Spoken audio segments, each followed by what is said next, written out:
โดนเหมือนเดิมแล้วทีเนี้ยเราจะมาเกลียนไอ้คนที่ไม่ชอบขับรถทิ้งพวกกูแล้วไม่ตายหากันหมดแล้วส่วนไอ้ดำที่ไม่ทิ้งพวกกูก็โดนระเบิดตายหามาเลย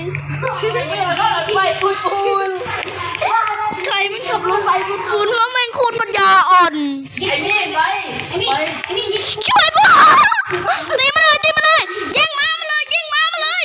ยิงได้เหรอยิงได้ครับมันยังไงอ่ะเราต้องตีพี่ไปหาคนมันน้องต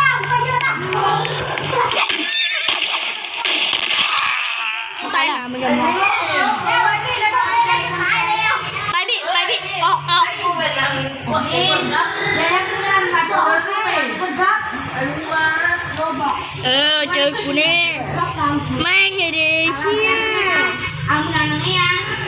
อวตารโคตรอุบาทว่างมาเลยไม่ใช่แกเพิ่มมันรู้เลยไอ้พี่ดำก็ไปดิเพื่อนชุดอย่างเดียวชุดได้พี่ไอ้พี่ต้องมาชุดพวกคุยตีบาทแล้วไงบาทนี่เป็นกูก่อนยาวๆกูว่าแม่ต้องคนนี้มึงไว้เนี่ยกระต่ายเนี่ยกระมังกูก็จำได้แล้วไอ้ว่าจะได้กระมัง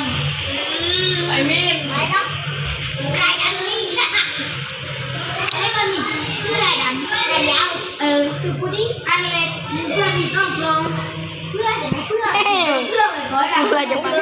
ผมจะแบนไอ้ดิ๊กเล่นที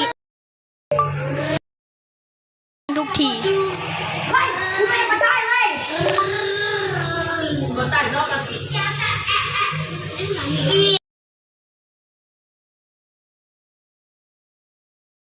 จะตี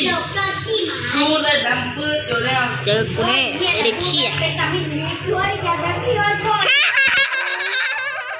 พี่ร้อยก่อนเลยพี่ร้อยก่อนเลยให้สมัครก่อนแล้วพี่คือเป็นไม่รู้จะเป็นดวงสมัครโรบอกเป็นไหมจะติดแล้วมั้งไอ้เนี่ยมาสมัครให้ดวงกันเกิดดวงของหัวดาวตอนห่อให้มึงอะเนาะแล้วบอกเพื่อนพี่สมัครอะไรแต่มันเข้าไม่เป็นครับก็สมัครแม่เรานี่ลบออกไปว่าลูกของเขี้ยอะไรปัญญาอ่อน